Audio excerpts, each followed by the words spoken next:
Hey Denise, how you doing, hon? Hi, good afternoon.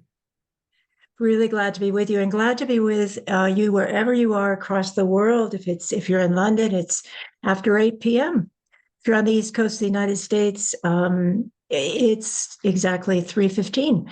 So we're really glad to be with you. And honestly, we're here because we are trauma survivors, and our intention is very simple. It's to walk each other home, help each other find the way to be with what we experienced, not run from it, not pretend we didn't have it, and at the same time say, I am not controlled by that experience. I have possibilities and I choose possibilities. And there are many times that I, as a trauma survivor, have felt broken, broken. Like That's I'm what I not going was to going be to say.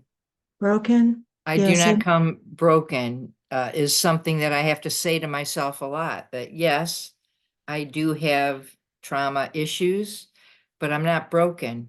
I'm very able to relate. And what would broken mean as opposed to very able to relate, Denise? Um, I guess broken would look like more isolated, unable to maintain friendly relationships, unable to speak to people. I hear you. And there are times that I experience that. I still experience that. And yet, I think here's so, by the way, welcome everybody to Trauma Survivors Walking Each Other Home. And we invite you to keep yourself safe, which means if we talk about anything that might feel upsetting or scary to you, please do what Denise and I do. Have a We have drink of water. coffee and water. Mm. Water's the best. Water's the best. Take a breath. Walk outside in New England today. The sun is shining. Just take a break and talk with whatever sources you have, divine or human, that help you return to hopefulness, because this is a program of hope. It's not a program of despair.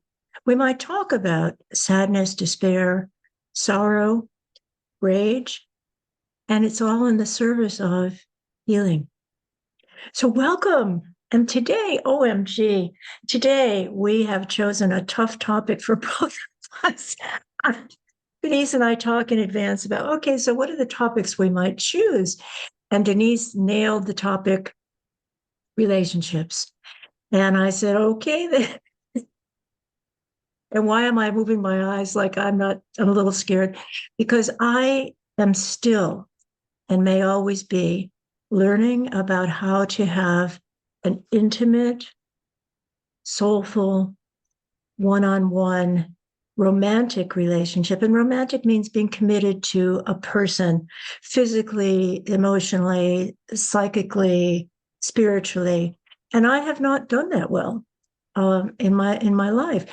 There are other relationships that will be easier for us to talk about, right, Denise? Like Yes. with children, with friends, and even with ourselves. And so, what I expect to do today is to continue to go back to my relationship with myself, because I'm learning that until I'm able to love myself more fully, more honestly, and more acceptingly, the harder it Genuine. is. Genuine, authentic. You got it. Right. So there we are. And I want to invite listeners, and we're getting it down, by the way, so that you can click in and we can see you and you can join us on chat and eventually in person on screen. We're getting there. We have a lot of technological things we're working through. But let's start for today. And oh my, Denise, what would you, if you were to choose what you wanted to say first about relationships, what might you choose to say? Um, my longest relationship was a 15-year mm, uh, common law marriage, I called it. Hmm? But I went to that relationship definitely pre-healed. And so I Wait, wait, had, wait, wait, wait, wait. What does pre-healed mean? before I, really I mean, healing is a lifelong endeavor, Yeah. but I was, 22 years old, and I did not really believe I was worthy Mhm. of love. I mean,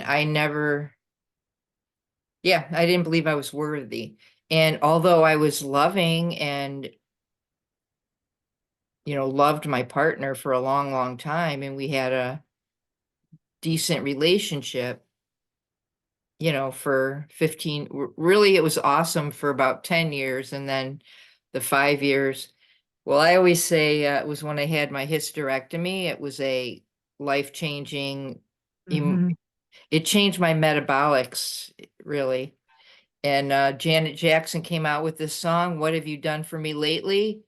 And that changed everything for me in that relationship. You Wow. know, I got that independent, I deserve it from the music that I listened to, or, Janet Jackson was taking what she wanted. Mhm. And so Mhm. I learned from her.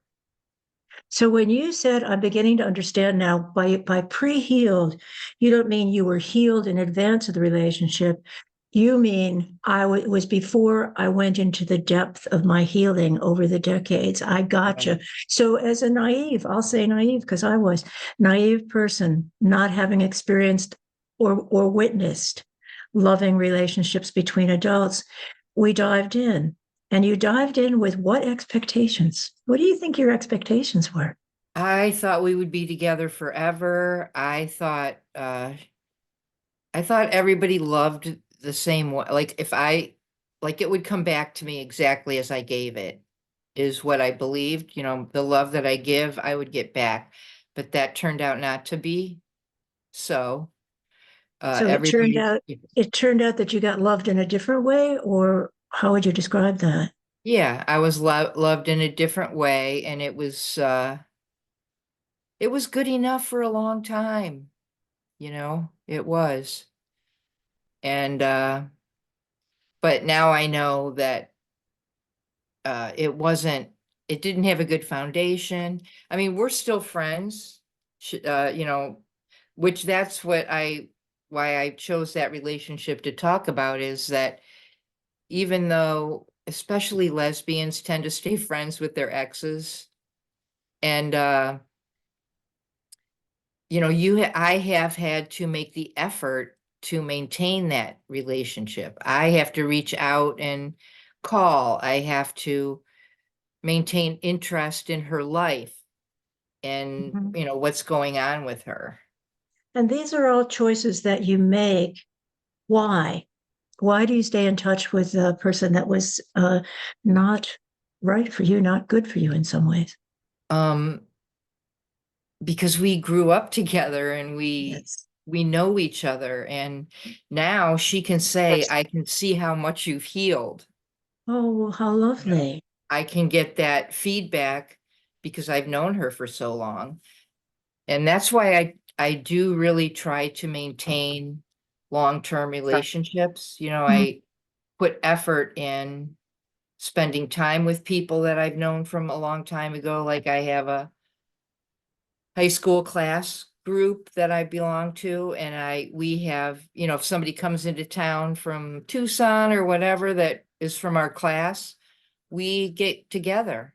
And it's just good because it helps me to see how I've grown. I agree with you, Denise. And it helps my heart.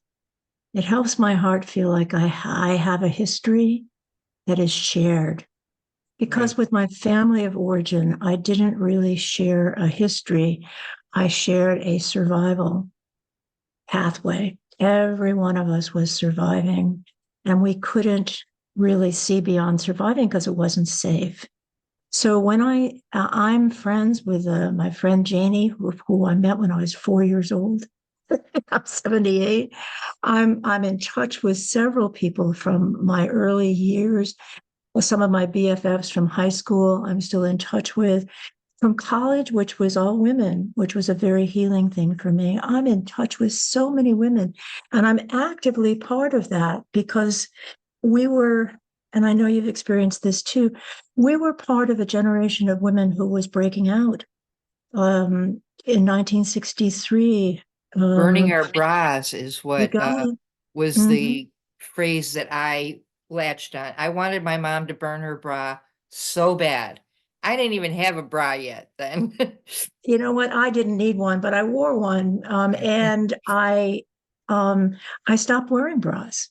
I I quit stopped. I stopped. You quit shoot? I quit recently, but only when I go to in public, public Yes. for story time, because I don't want TWs watching me, tit TW. watchers, Oh, TWs. I don't want to give them that opportunity. So, I hear you, girl. Well, I did all kinds of things. It was, and I'm trying to remember, it was Betty Friedan who in 1963 published her book. Was it The Feminine Mystique? uh-huh, And it was Simone de Beauvoir decades before that had written, what was it? The Second Sex. Both of those books were really powerful. And Betty Friedan came to my women's college and she spoke. And nice, she touched me so much that I walked out of these were optional lectures we could go to. We had to go to a couple of lectures a week so we could become worldly. And I thought that was great. There were people from all over the world coming in to speak. And so in came Betty Friedan. And she told the truth that was at the base of her book, which is women have much too long put ourselves in second place, and we need to begin to see that we have futures, we have talents, yes, we can love children, and yet our lives are not limited to loving children or to taking care of others. This was way back in housemaking, right? 19, Homemaking. you got it, homemaking and home economics. So there she was. And here's what's really interesting to me, because I was raised so opposite to that. I was raised so much to believe that women took care of everybody. Women did not have an identity beyond making sure everybody else felt good. And so here's Betty Friedan saying what my soul has known all along, which is that I have a right to become myself. I have a right to develop my strengths. I have a right to find out what I can do and how I can give back. And my life since then has become a heartfelt spiritual desire to hone and develop and discover, in the opposite order, to discover, to hone and develop what talents I might have so that I can give back. And giving back isn't this selfless thing. Giving back is I am part of a world community and I am responsible for myself and for everything right in my area to have love as its basis and truth as its basis and trust as its basis and conflict resolution at its basis. And so here came Betty Friedan. Now here's the interesting story about me. Afterwards, I must have talked with a dear friend of mine, Linda Jane Robinson, a classmate, and she missed Betty Friedan, and she asked me what it was about. And she said, you perfectly identified boom, boom, boom, and bing, bing, bing, and bang, bang, bang. You told me everything she had said, and I was fascinated. And I went out and read the book. And I do not remember that.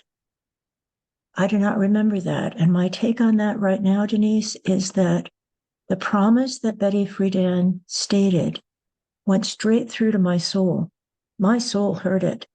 But my everyday life that was still into people pleasing, that was still into being a good daughter, that was still into keeping my family secrets, no, I couldn't.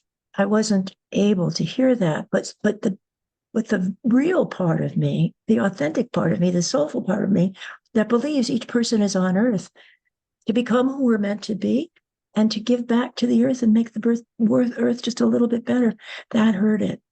That hurt it. Right. So you remember those days? Yeah, I was inspired by the Head Start program to Yes. develop skills and give it away. That's a great topic to talk about. What inspired us as we came into womanhood? And if womanhood starts at, I don't know, 21, I don't think I started womanhood until like 40 years. I was such a little girl inside looking for love in all the wrong places, but being very mature and responsible in my work. So if I were to say what inspired me, it was people like Betty Friedan, and it was also coming of age, going to college between 1963 and 1967. The minute after I got to college, the president that many of us love, John F. Kennedy, was shot, was shot. I was going to my French 3 class, and we could only speak French, and I was shocked. I was stunned. I was in dissociation, I'm sure. And the French professor who only spoke French with us said, "We must go on en français. We must go on because he would want us to continue educating and to continue learning." And she was right, but there were other faculty members going down the hallway weeping. There were people in my class weeping. I stayed the class because I knew well the discipline of staying and for putting my feelings to the side. Right. But that's the way my college years began, with John F. Kennedy, the Camelot, the dream of things being different, walking on the moon, and people having a chance to express themselves more freely. And yet when I look back, Kennedy's cabinet was all men, right? Right. His advisors were all men, but it's still he was more open than the other men that I had seen. And by the time I left in 1967, oh my God, others had been assassinated or would be assassinated. Ah, Martin Luther King Jr., all the heartbreak of that, Bobby Kennedy, Malcolm X, all of those guys assassinated. And before that, in the 50s, Gandhi. So what we're talking about here is relationships. And I think what we're discovered already, Denise, and thank you for it, is we need inspiration. And what happens when, and there's that old song about it, "Bye bye, Miss American Pie. I drove my Chevy to the levee and the levee was dry. And the good old boys drinking whiskey and rye. This will be the day that I die. It's the day that the inspiration stops." Right.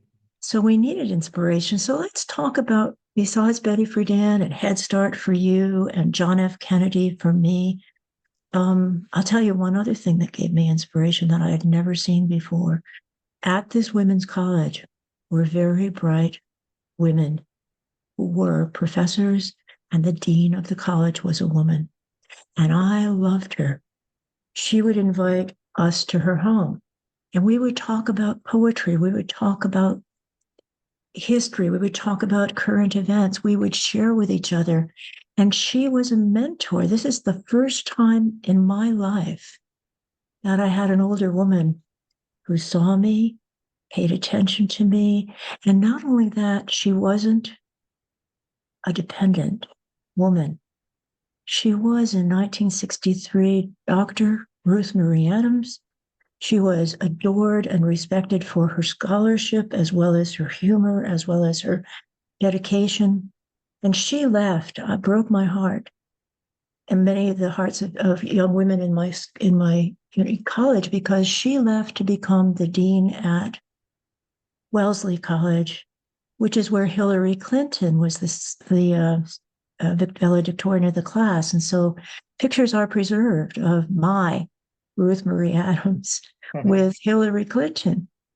And I'm really glad for Hillary Clinton. But what was heartbreaking for me was the college I went to did not require wealth.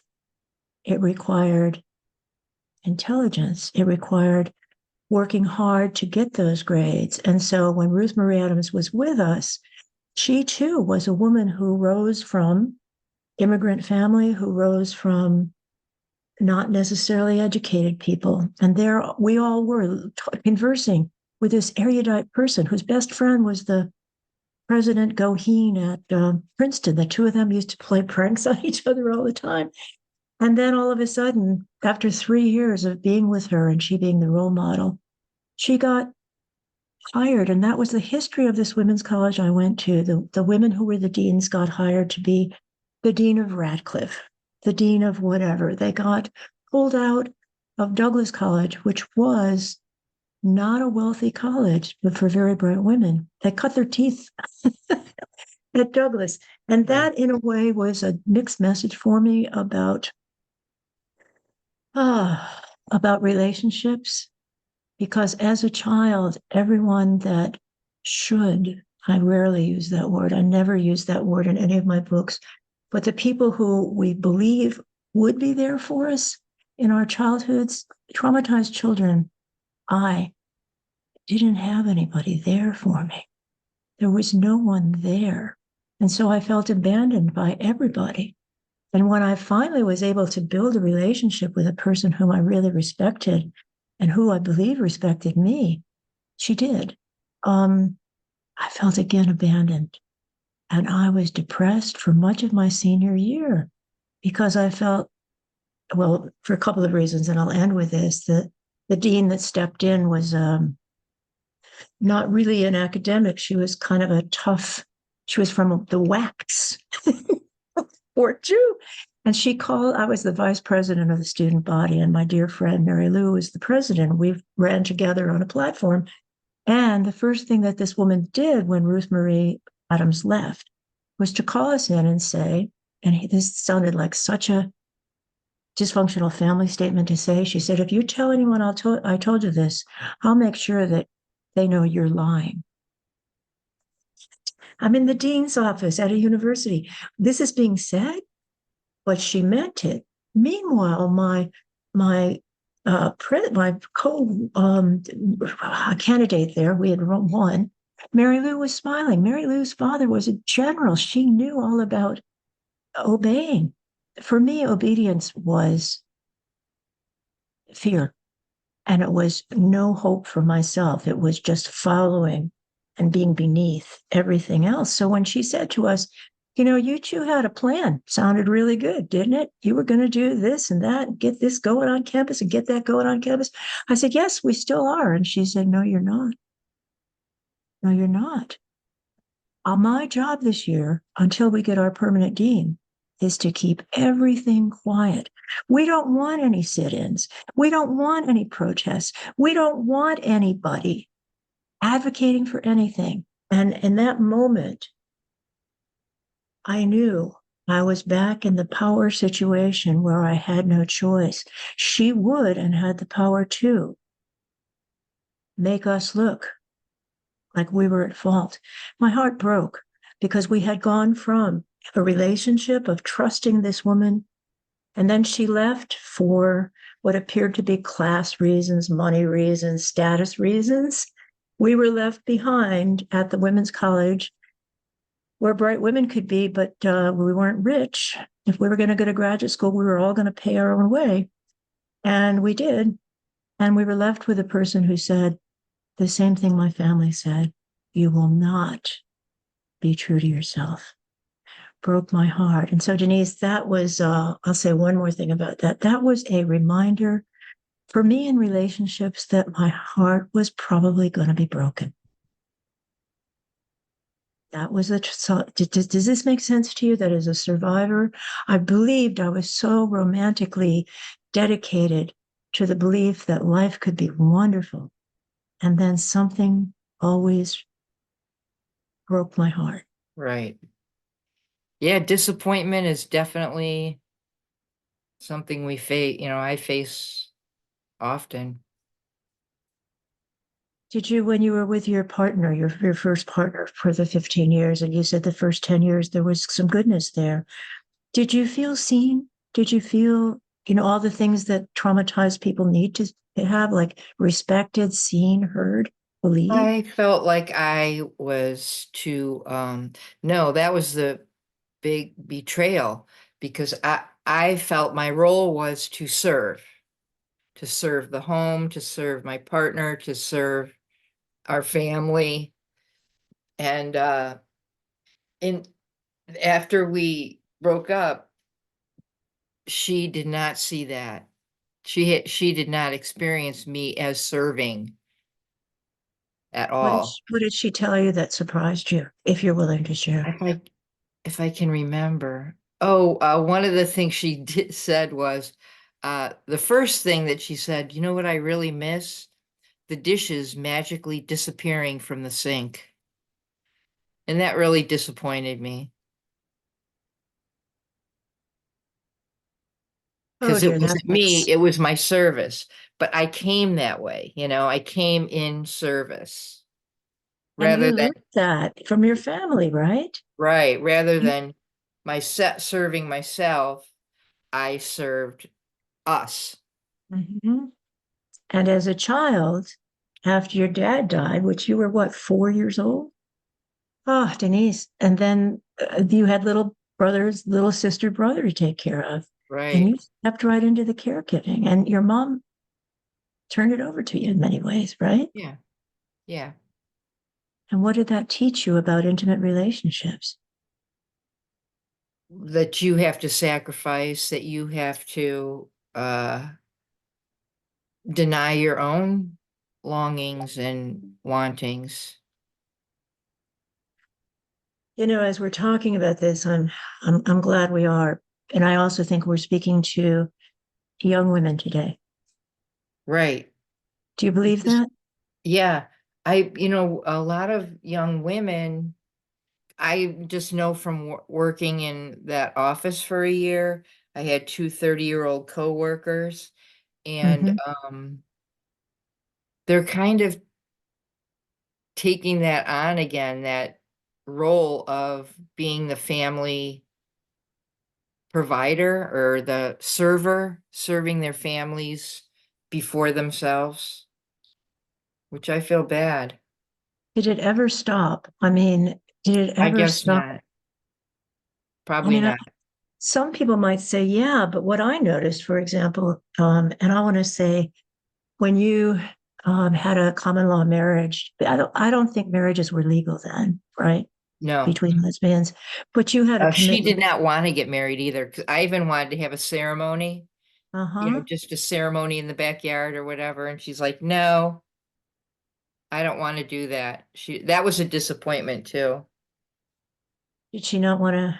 What did she have a reason? Like, I don't know. This was, it was further into our relationship when I was probably feeling her distance and mm-hmm, trying to snag on, let's commit, or, let's have a commitment ceremony. mm-hmm. But, you know, she wasn't there.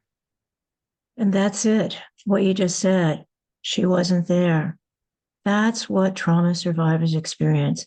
The other person isn't there for us.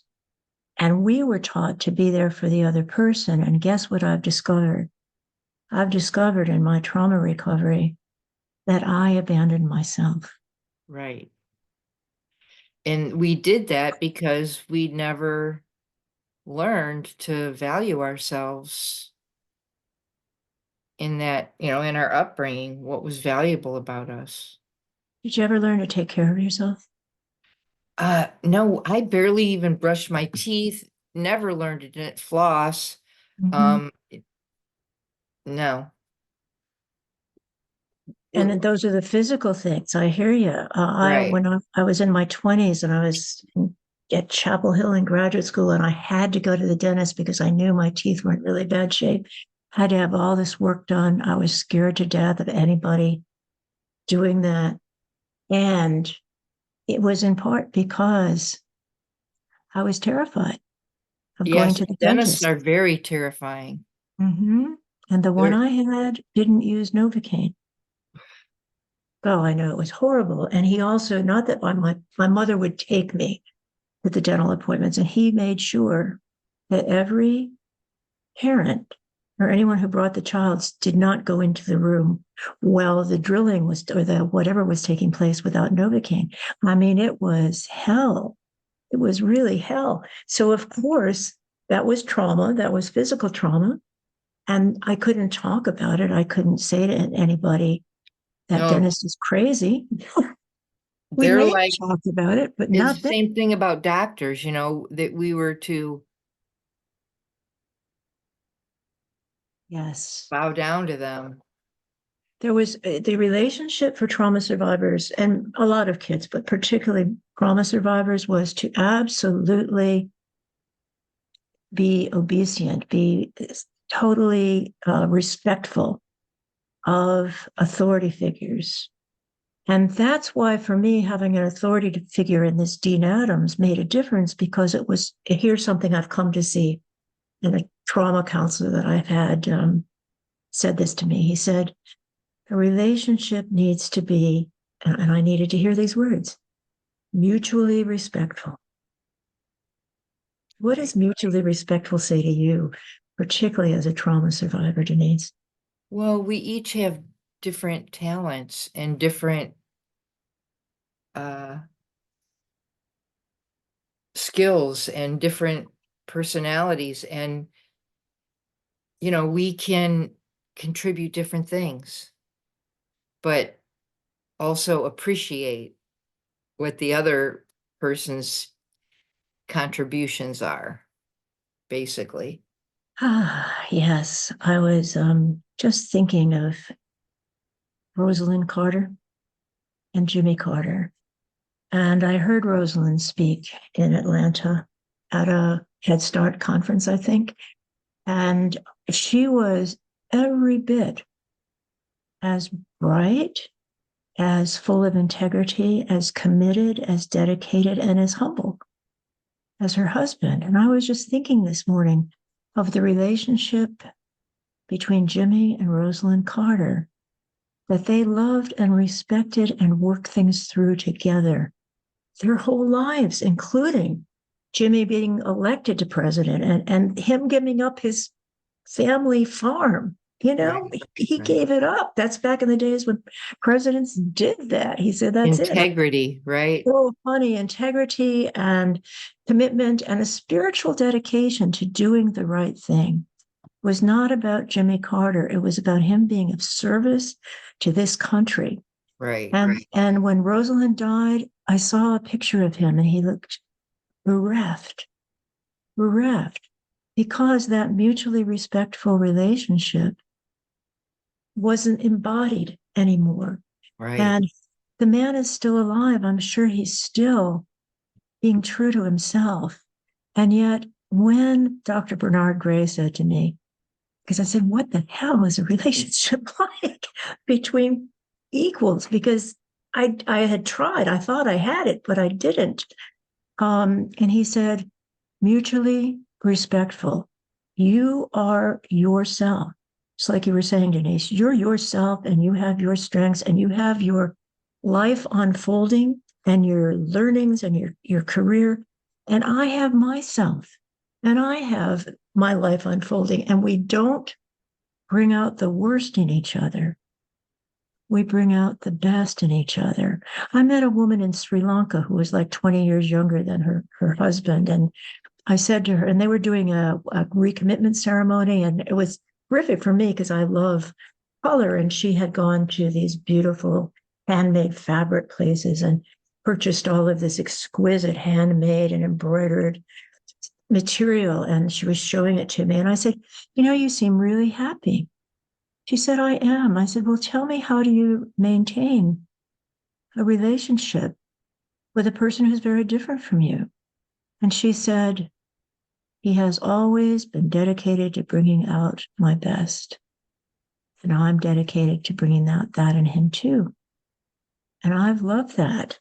And as a trauma survivor, I latch on. That's not quite fair to myself, but I pay strong attention, Denise, when somebody says something like that. In fact, I've been interviewing people for probably 30 years, people that are having their 40th, their 50th, their 60th wedding anniversaries, both gay, straight, whatever. And I say to them, what is it that keeps your relationship alive? I used to say, what's the secret to a good marriage? But then people would always say stuff like, well, you don't go to bed angry and you forgive a lot and you compromise a lot. But those don't sound like, I suppose they're true, but they didn't sound like what my soul needed to hear. Right. What did my soul need to hear? It needed to hear that this other person on this journey of life is just as dedicated to me as his or her partner as he or she is dedicated to herself. And I just said goodbye a year ago to my beloved friend, John, who was married to Mary, John and Mary, for 50 years. was 80, and then he died of cancer. And the two of them had a mutually respectful relationship. And I remember from the start, John was so respectful and listening to Mary. He would always listen to her. Together they raised their sons. It wasn't just Mary. Together they made decisions. It wasn't just John. And that broke my heart to see that come to an end also. But it also, as with Jimmy and Rosalind, told me it's possible. Have you seen how can I say, a mutually respectful, ongoing lesbian relationship or heterosexual relationship? Yeah. It's not a real strong yes. Yeah, I mean, I don't know. I think everyone, heterosexual or not, everyone struggles with that, maintaining that balance of respect and value the other person. I think all relationships you have to have effort towards that. You have to promise that, you know? Promise it and act on it. You're exactly right. Right. I want to say something about that you talked about your first relationship and um my marriage was I idealized it. That's how I did it. Yeah, I did too Because mine. I did. The signs were there that this was not a good thing. And yet I felt so needy because my biological clock was ticking. I was in my early 30s. And I said, you know what? Come on, girl. And I had talked it through with my BFFs. We talked about having children by ourselves. And we had already faced so much rigorous stuff as career women that we thought, no, this would be too much to face the career stuff. And because it was the first time women were becoming attorneys, and there was a lot of discrimination, a lot of shaming, a lot of joking, a lot of put downs. Can't you take a joke? But each one of us decided we needed a partner to do that financially, also because it was tough. Women were not and still are not paid the same amount. So here's what I did. I said to my husband to be, I said, let's write a contract. Let's talk a marriage contract about what we're committed to. And we worked it through, and I wrote it up, and we had it done in calligraphy, and we had it framed, and we had it placed in the foyer of our home. And immediately, he didn't honor it. He didn't honor it. And I said, look, we agreed if we had trouble and we couldn't work it out ourselves, that we would go to a counselor. I'm asking for that. Nah. And so over and over again, the contract that we had written was broken. And there it was. I had idealized. That was my challenge did you So do this? disappointing. Yes. And I came to see that what I had done to survive was to idealize the other person. He couldn't be real. If he had been real, then I would have said, okay, I get it. I will support you through hard times, and I need you to support me through hard times. But that was not the case. The case was that I thought I would DIE when I came home from being an assistant attorney general for the state of Maine, and I was exhausted. Well, he was exhausted too. And he said, I need a hot meal when I come home. And I said, me too. I need a hot meal. But he wasn't kidding. Right. He wasn't kidding. And he had centuries of societal backup to say that's what he deserved. And Right. I had none of that. Right. And so I got the shame. And that's what happened with women like you, like me, who had careers. There was the shame of being independent. Right. Spinster. Who heard that word spinster? you know. Mhm. What was the thing about don't take the last cookie on the cookie tray that they're handing out, or you become an old spinster? Oh, I don't remember that one, but Yeah. I Wow. am a So, spinster. I'm fine with that.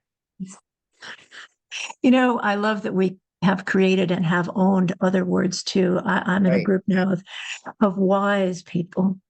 And it's been hard for some of us to say, what am I doing in this wise circle? But we're looking at, what we're looking at? And this applies totally to trauma survivors. We're telling our stories of how we faced a defeat that could have kneecapped us. And somehow we chose to keep going. And doing that over and over and over again is what has saved me a lot. Resilience. That's what develops Resilience. resilience. And what does resilience mean to you, Denise? Resilience means that I am able to bounce back from disappointment, Mhm. basically.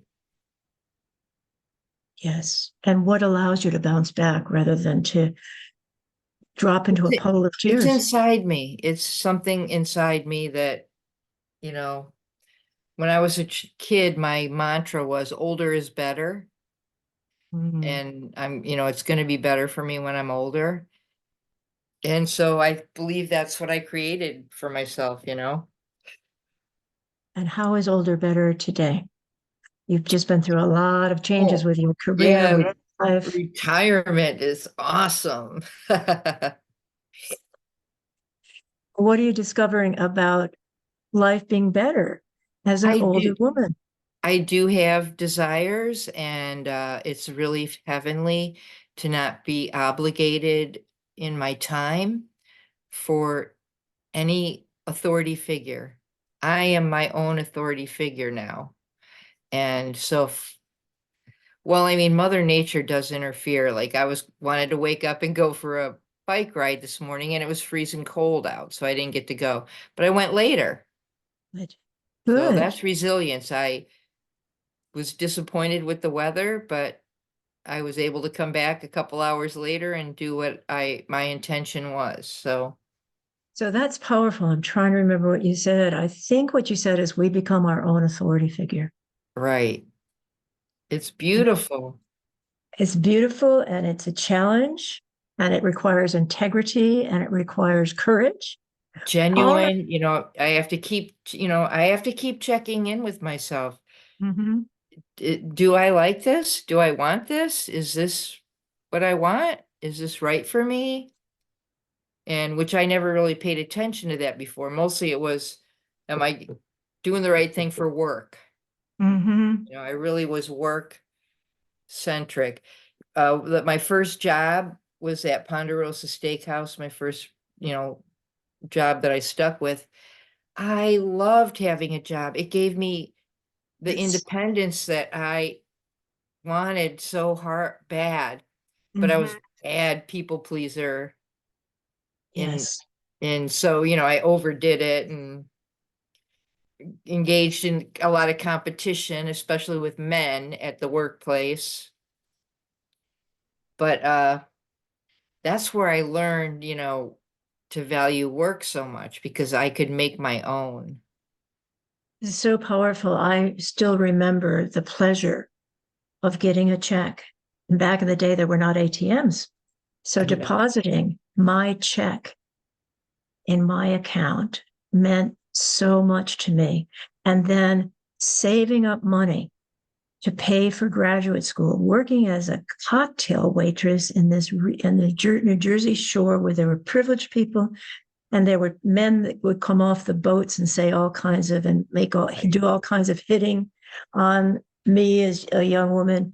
And I learned to do my job so well that I made a lot of money to put myself through the first year of graduate school and beyond. And that was not a small thing from tips, from right, tips. Oh my God, and I really was proud of that. So one of the things that trauma survivors need, maybe everybody needs, but to a trauma survivor who I never felt I could be independent of the people who were raising me. because if I ran away, there would be no safe house back in the day. I would be sent back to them and I would be continue to be abused. So for me, as soon as I started earning enough money to support myself, I felt like I got a big part of myself back. Right. And that means a great deal. And now comes, it's like everything is an invitation, and also it's an invitation to grow, and it's also an invitation to get wiser. Because I got so dedicated to earning my own money and being independent and taking care of myself that I actually had a really hard time later on when I was switching careers. And I had a person who said, "It's okay, don't worry about it. I'll pay the bills." I said, "No, I can't let you do that." "Well, come on, you've paid the bills, we've paid the bills. It's my turn, and in the future, it'll be your turn." I couldn't, I said, "Okay, I hear you're making sense," but my fragile self couldn't bear to be beholden to another person. My sense of self-worth as a survivor was wrapped up in having the independence. So if something went wrong and I had to run for the hills in that relationship, I would be okay. That was a very scary time. Did you ever go through that, or were you always supporting yourself? I always was supporting myself. And that felt, how did that feel? Good, although, I long for depending on someone else and being dependable to someone else. And there it is. Yeah. That's the interdependence, and as opposed to dependence, and that's something I never saw modeled. My mother was an unschooled person who married this college graduate and who was a patriarch of the Sicilian family network, and she was raised in a patriarch. Actually, her mother became the head of the family when my alcoholic grandfather left. But that mother didn't have any power. She depended. It was really sad when her husband left her with 8 children, my mother being the fifth. That woman sent her daughters to work.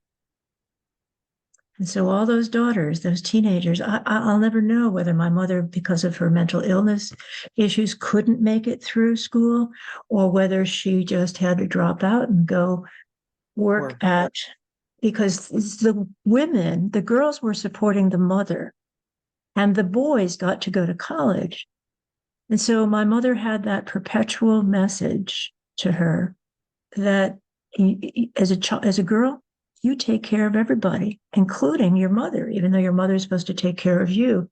And they lived in poverty. They lived in poverty. So those were tough messages. And it's no surprise that many trauma survivors like you and like me worked hard to get our own profession and earn our own money and be able to do well at what we did, so that we could support ourselves. And trust me, it was not a long time that I stayed in that situation where this other person was paying the bills. I didn't feel good about myself. I didn't trust it.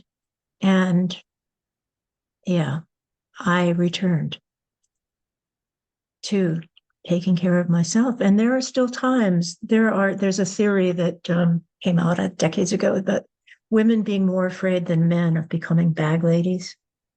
We're more afraid of men than men, or maybe but we're more afraid than men that we will not be able to support ourselves.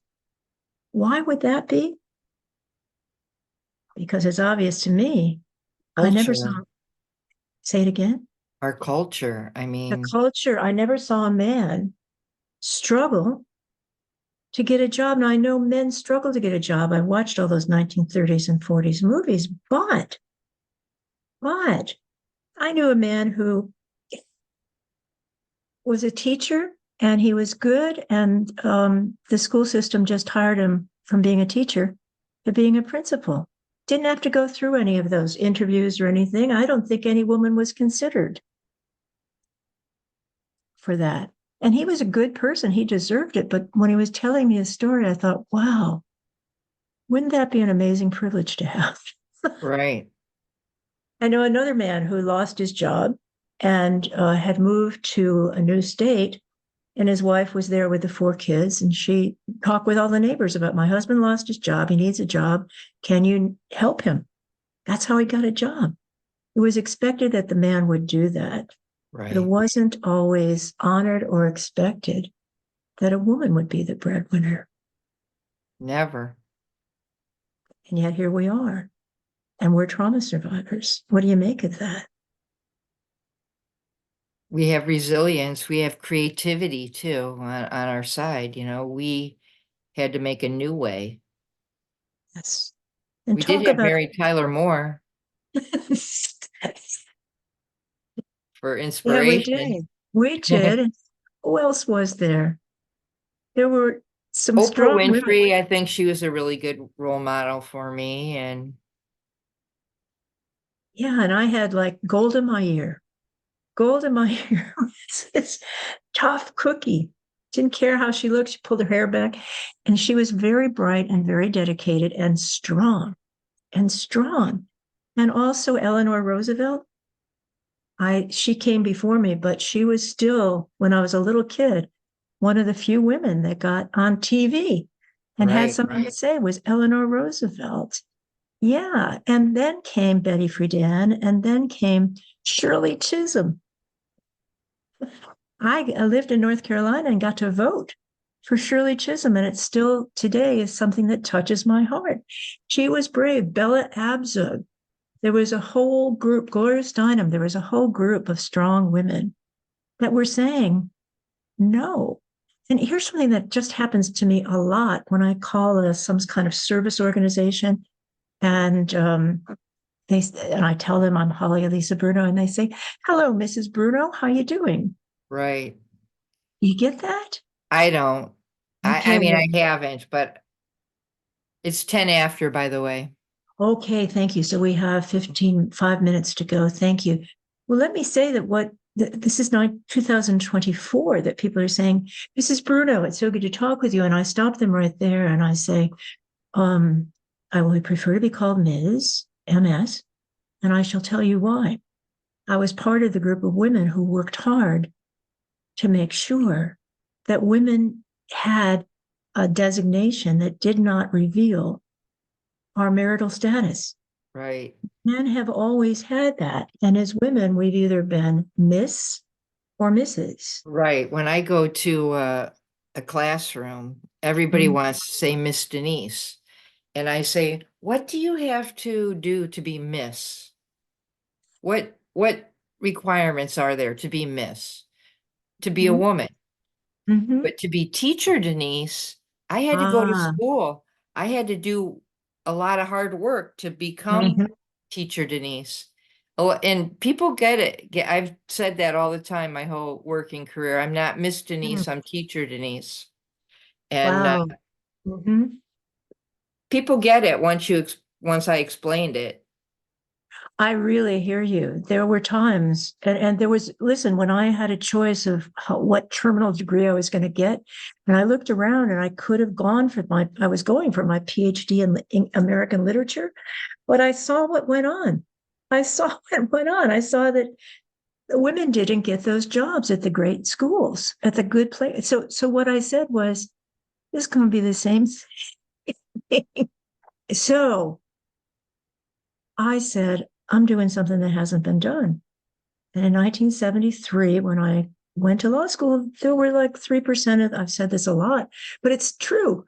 Only 3% of the attorneys in the country were women, people of color, or both. And I always think of RGB, who was first in her class. I was not first in my class. RGB could not get a job. Oh, there she is. Women, we all say, read it to us, please.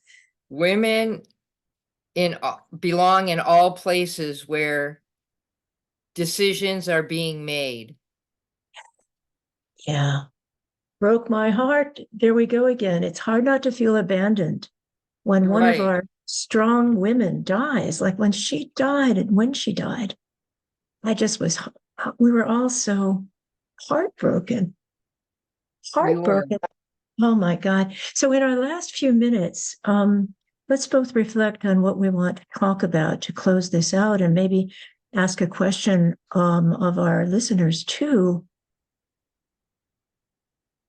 Anything you would like to close with or share? Well, I want to share that I still haven't given up on, having that romantic relationship. I value my friendships deeply, and they're so very important to be mirrors for me. However, I still do long for that. I got your back, you got my back, kind of all encompassing. And I really hope you'll find that. I think every person on earth, if that's what she or he wants, deserves it. And I just got back from speaking in University of Wisconsin, Whitewater, and I always go to see my friend who's like 10 years older than I am. And she was a professor for years. And when she retired, she became the artist she always wanted to be. So I made a point of seeing Virginia, and I could tell something was revving her. And she took out a plastic baggie, and in it were 2 wedding rings. I said, "You found your partner." She said, "Yes, I did." And I jumped up. I mean, I jumped up. I said, "I'm so happy for you." So here she is, 80 something, with her partner who's 80 something. They're getting married. They're going to keep their 2 houses. He lives with his daughter in another place, and she lives in her own place, and they get together. You know what? Simone de Beauvoir, they both lived in hotels. Jean-Paul Sartre lived on one level of the hotel and she lived on another level of the hotel, however that worked. They had their independence. And so that was so thrilling to me that this woman who's never been married has decided, I'm going to do this. And yet, as she was going through all of the things about planning the parties, her sister saying to her, now you pick out the best dress. And this woman wasn't even thinking of wearing a dress. Those expectations are still Right. there. So, what I would invite our listeners to think about is, as a trauma survivor or as someone who's very interested in trauma survivors, and honey, we are everywhere, everywhere, as little children, as 90-year-old adults, we're everywhere. Is it possible for us, given how wounded we were, to have mutually respectful relationships in which both of us, both partners, are equally dedicated to the well-being of one another as much as we are to ourselves? What do you feel about Yes, we can. that? Yes, we can. And my friend Virginia is saying yes. And I'm still looking at myself saying, I am willing to do this, but I also will maybe always be working on my relationship with myself so that I don't abandon myself, so that I honor myself. And I still face challenges with that. So next time we talk, let's work to put out to everybody we can the link so you guys can link directly in and join us. And then we can invite you into the chat group and we can go back and forth with you as we used to do. And maybe eventually we can have some people who join us on screen. So thank you so much for joining us at Trauma Survivors, walking each other home. Thanks, Denise. Love you. And we'll see you Thank next you. week. Love you Okay. too. Bye-bye. There they go. Bye, listeners. We love you too.